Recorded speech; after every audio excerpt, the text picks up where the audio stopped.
Good afternoon, evening, morning, whenever you're watching then, and if you're here live, welcome, welcome. Deborah Roth here at Spirited Living with another addition to our Inner Goddess Team series that I've now officially been doing for 4 years, since August of 2020, right in the middle of the pandemic.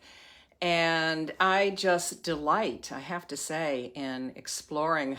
They probably become more remote because I've hit all the ones that I know. And now I'm just having such a good time exploring cultures all over the world and finding goddesses, which are really archetypes of the divine feminine, archetypes of those qualities that I have believed for many years, decades now, that we need to bring back into our world in a much more powerful way in order to survive as humanity, as a world.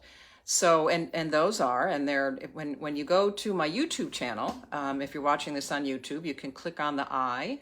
It will be posted on YouTube if you're watching this on Facebook Live. Typically Thursday evenings. And if you tap the eye somewhere in the first minute or two, it will give you a much bigger explanation of the divine feminine and why I am so passionately committed to bringing the qualities of intuition and honoring our emotions and honoring our bodies and compassion and empathy and all of those really deeply personal things that are not, they're not weaknesses. They are in fact power sources. And of course we need the divine masculine, and part of what I hope to do with these goddesses is to introduce you to, or maybe remind you of, if you know of some or all of them, about these traits that we all carry within us, male or female. So please do subscribe, like, whatever, on Facebook, on Instagram, on the YouTube channel, so that you'll know when other ones are coming in. So this week, in honor of the sun moving into Virgo, earthy Virgo, it is, let's see, it's still, what's today? The 20, whatever it is. But the sun entered Virgo on August 22nd. And we actually have our new moon circle next week, a week from tomorrow, on September 3rd, new moon in Virgo. And it's very much about honoring our bodies, honoring our health and how we care for ourselves. And this particular goddess is an earth goddess that I totally had not heard of. When I first found her, she was somehow associated with a whole bunch of different feast days. So any of you of Slavic background, please, I'd love to know which one was for real. I'm bringing her in now because she is the Earth Mother Goddess, earthy, very Virgoan, of divination and fertility. And this is when we are gathering in the crops in the Northern Hemisphere. She is about justice, and I'll be looking at my notes a lot because she is not one that I had heard of. Justice and promises, making vows, community, bringing the community together, and morality, really owning and embracing your values and your morals. And her name is Mati-Syra-Zemlya,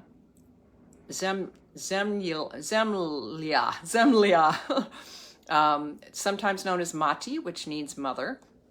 Zyra is moist, and Zemlya is earth.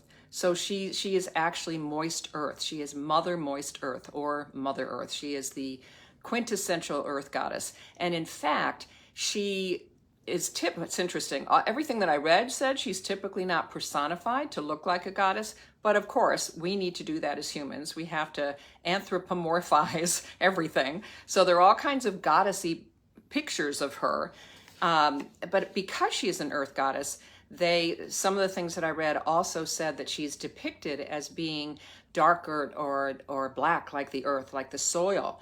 And of course, none of the pictures that I found were like that, except for this one, which I thought was so wonderful.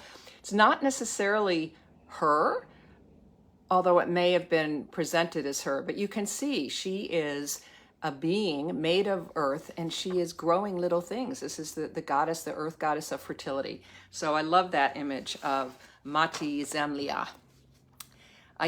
There was not a whole lot of mythology around her.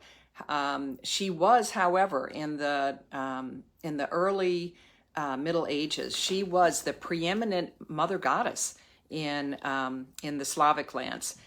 Oaths were made in her name by binding or touching the earth, and sins were confessed by right before you died by digging a hole and speaking or placing your sins in the hole.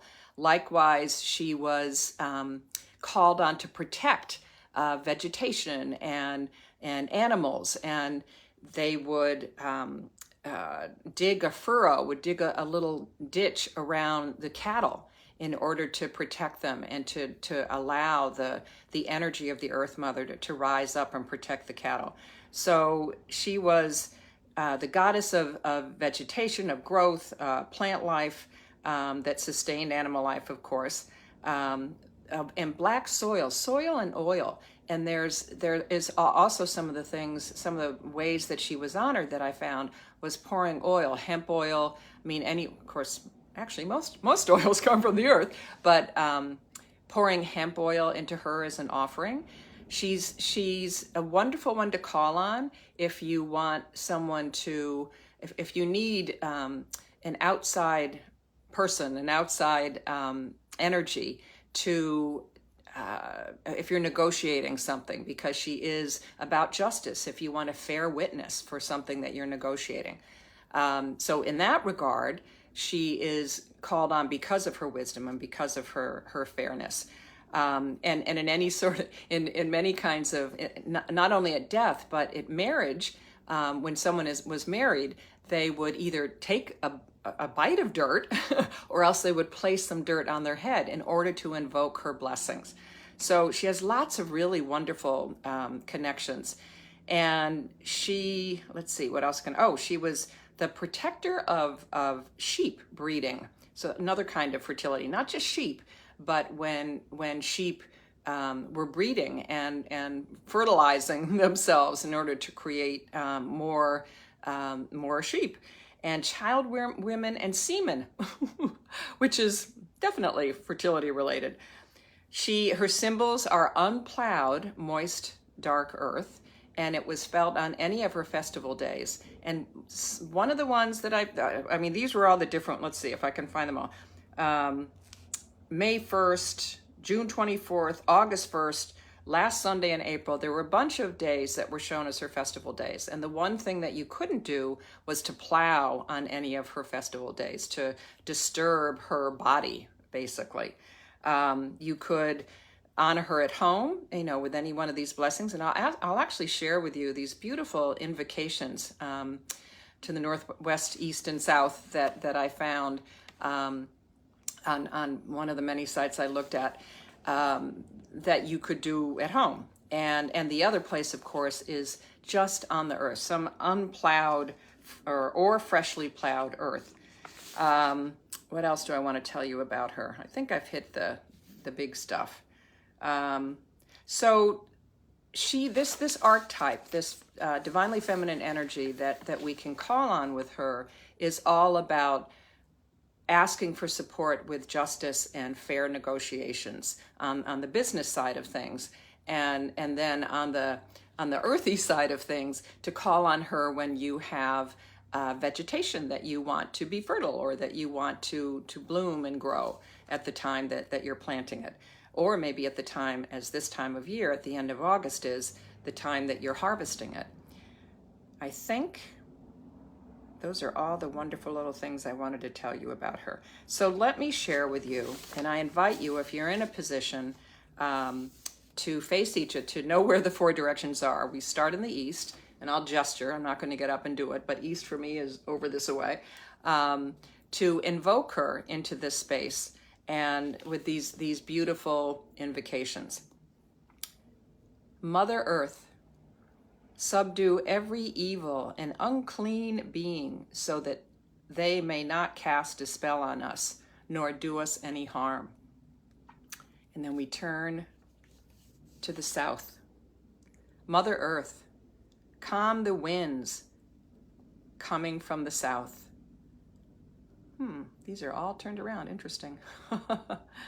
I'll read them all anyway. from the south and all bad weather. Calm the moving sands and whirlwinds. And in the west was this invocation, Mother Earth, engulf the unclean power in thy boiling pits and in thy burning trees. And then in the north, Mother Earth, calm the north winds and clouds, subdue the snowstorms and the cold.